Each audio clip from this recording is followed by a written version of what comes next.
Ladies and gentlemen, I am that idiot on TV, and I'm here. I also write for a newspaper. I write a column for this newspaper, DNA, and I'm here to talk to you about how what you say while you're watching the news, and especially if you feel so upset about that idiot on TV that you go then and write an email or send a text message, put it on Twitter, put it on Facebook, say, I hate Sunetra Choudhury, and how that is then changing my work, how that is changing journalism. It is affecting all of us actually. So I'm here to talk to you about that. It never used to actually always be like that. When I started in 99, and in journalism school, I went to the Indian Institute of Mass Communication. In journalism school, when I went to journalism school, they didn't have this section which said, public opinion. How do you deal with that?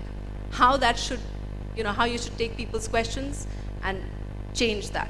I mean, we were meant to educate, inform, entertain, but we weren't taught how to take all your opinions, all the feedback that you have, and make it part of our journalism. So, when I first went to my first job in 99 with the Indian Express, we didn't even hear what feedback was. We never heard something like, do this story because it'll have a lot of traction. Do this story because it's making, a lot of people are talking about it. A lot of people feel a lot about it.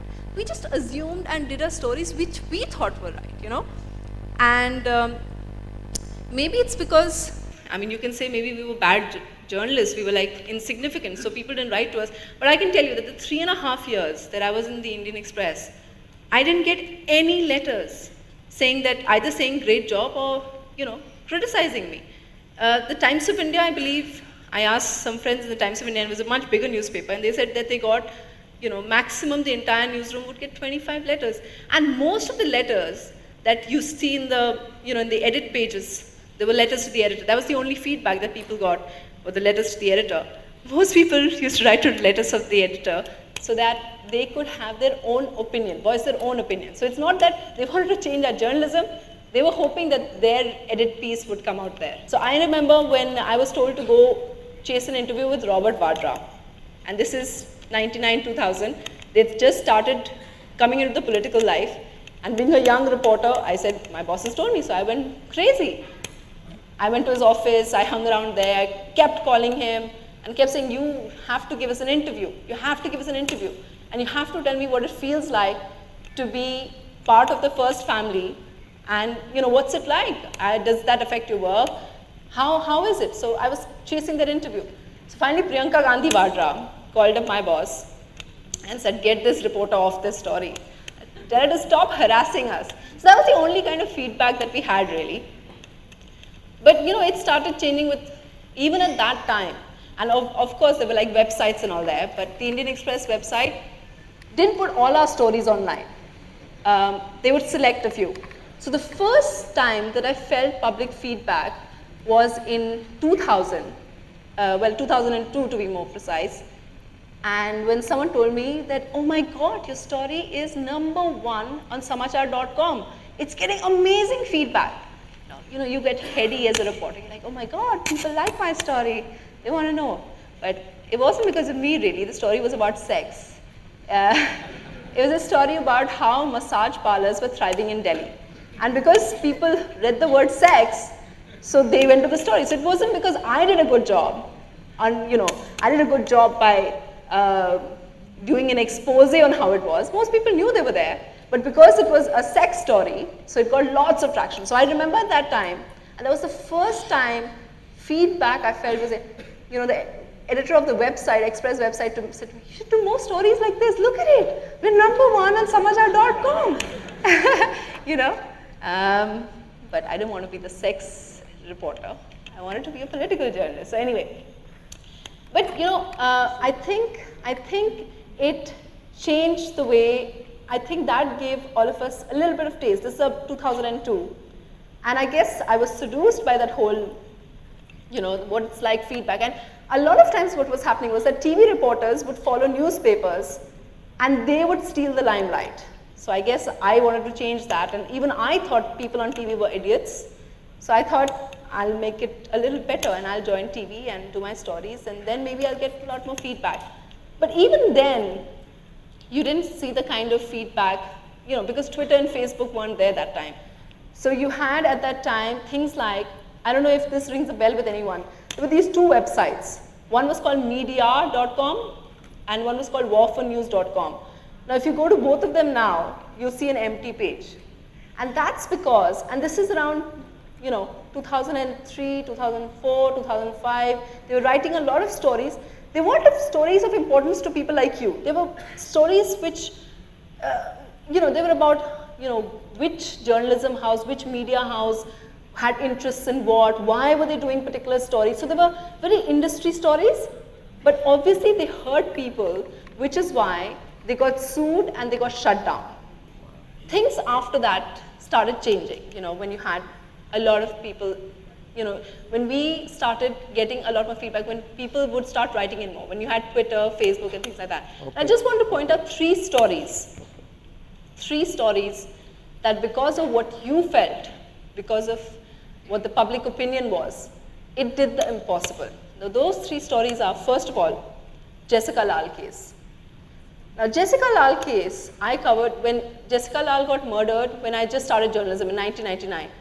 And when the verdict came out, almost 10 years later, when the verdict came out and when he was acquitted, Manu Sharma was acquitted, it was just, there was one headline which said, no one killed Jessica. I think it just got too big. Everyone started running in. People started calling up. Everyone started calling up and they said, we have to do something about this. We have to, people were getting really, really, really angry out in the streets. And we didn't realize that.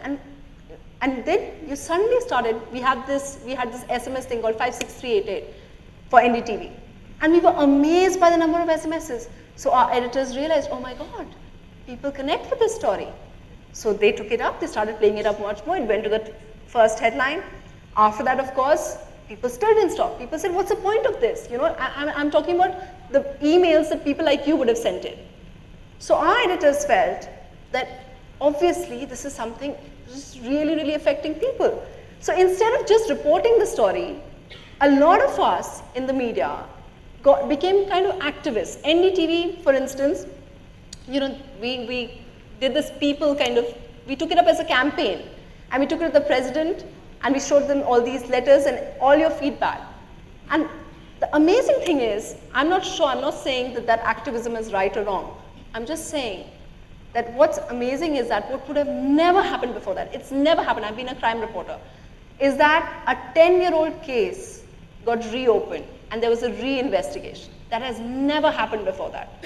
And it just happened because of the kind of feedback that people got. So that's quite amazing. Because there's no, and you know what the amazing thing was that we all went and spoke to law minister because your editors tell you, ask them what they can do. And the first reaction was, I don't think we can do anything because the courts have given a judgment. Now it will go to high court. But the reactions were so angry that no one wanted to wait. People are too impatient. No one wants to wait for the high court, for an appeal, for a bigger fight. People said this is way too important. We don't have the time for that. We need change now. We want someone to be blamed for Jessica Lal's murder now. And within months, you had a reinvestigation. And what happened? Manu Sharma, from being acquitted, was sentenced to death. I mean, it just completely changed. So that was one case. Now, I'm not saying it's a good thing or a bad thing. I'm just pointing it out. The two other cases were Priyadarshini Mattu case and the Ruchika Girotra case. Ruchika Girotra case again, 1995, and it's a molestation case. But everyone said, oh my God, this little girl, she was molested and she committed suicide because of that. We have to do something. And I'm not, this is something we were just flooded again by a lot of feedback. And because of that kind of public pressure, we were forced into making it, staying with the story. Before, in journalism school, we were always told, report the story, stay with the story till the end. But then we weren't the one pushing the news. Here, dynamically, what was happening was, because there was a lot of public pressure, and because everyone was saying, what are you doing about it? Here, we were going out and asking the politicians, what are you going to do about it? What are you going to do about the fact that Ruchika Girotra has happened and this DGP, former DGP, this powerful person, because people felt angry about the fact that it was a really powerful person in Punjab who did this, and he's been acquitted. So people were so angry that the Home Minister, and it's never happened before, that they go back to a 15-year-old case and they say, investigate it again. Now the tragedy is, all that happened, and of course, you know, at the end of the day, nothing much happened, but the fact is, there was a reinvestigation, and the same happened with the Priyadarshini Mattu case as well. From being acquitted, Santosh Singh was again sentenced to death. And now, of course, Supreme Court's gone back into it, but it was all this whole public anger and how your public opinion really, really changed things and made the impossible happen. And I call it the audacity of TV, you know, because nobody else, and newspaper, a lot of people, a lot of TV critics will write that, you know, TV people ask stupid questions. If the lower court, if a trial court has given a verdict saying that so-and-so is not guilty, what do they mean by going and asking, will there be a reinvestigation? Don't they know that investigations close once a case has gone into trial? That's conventional wisdom, that once a case goes into trial, you can't reinvestigate it. But TV and media, and because of public pressure and because of the kind of power that it has, that politicians feel that they have to act, that it's just changed things around. It says, doesn't matter if that's the way IPCs run, that's the way our criminal justice system is done. If there are enough people out there who feel so much about it, we'll change the rules. And that's what they did. In Ruchika Girotra as well, even 15 years later, 20 years later, you know, it changed things around and it went into an investigation. And that's the kind of thing that we are learning, that we have to listen to you more, we have to listen to people more. But there's just a little bit of a problem with that as well, which we've seen with the other big story, which was the Anna Hazare story. Last year, it was this, you know, Anna Hazare went there, and a lot of people, he had his own supporters as well, writing in, you know, they were all over Facebook. They had their own mechanism of publicity. So a lot of us, but how do you judge that everybody is into that?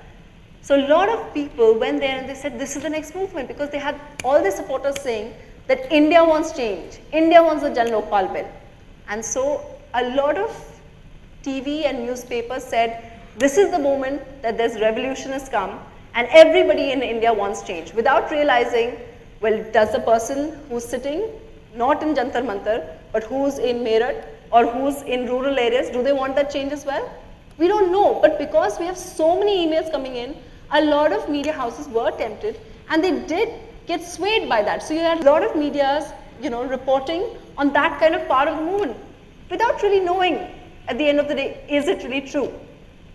And when things got a little dodgy, when Anna Hazare came on NDTV and said, I think if somebody drinks a lot, he should be flogged publicly, then what do you do? Then public opinion changes as well. Do you not report that because people are upset? And then, you know, he said other things as well, which were again very, very uncomfortable. When he went on TV and Sharad Pawar was slapped, he said, "Ek aur kyun nahi mara?" It was ek hi mara. Now, a lot of people applauded, but then do we go with public opinion and say, wow? And obviously we know that's very uncomfortable. And then do we report the people slamming him? So then it comes back to our old problem, and what we all should be doing is that perhaps we have to remember, you know, that's the kind of trouble that there is with following public opinion and what you all feel and going with feedback and, you know, going with the popular mood is that sometimes it makes us stop doing the work that we are supposed to be doing, which is just to report facts, to just go with the way and just report that so many people said this, so many people said this, and, you know, just go. It's stayed, it's boring, but maybe that's the safe thing to do, to just go with facts, you know, because there are problems with that. There's a lot of good things that can be done with, as I told you, the 3 cases, and there are so many other instances as well. Most recently, perhaps the Norway case. Do you think anyone else, the foster kids, they would have been given over to family? It's only because of the pressure that media built up. So in so many cases when there's public movement, perhaps, you know, it does bring a lot of good. But I guess we all have to learn to toe the line and make sure that we reflect what the public opinion is, but also not forget what journalism is all about, which is to ask the right questions, to be cynical about public opinion as well. Thank you.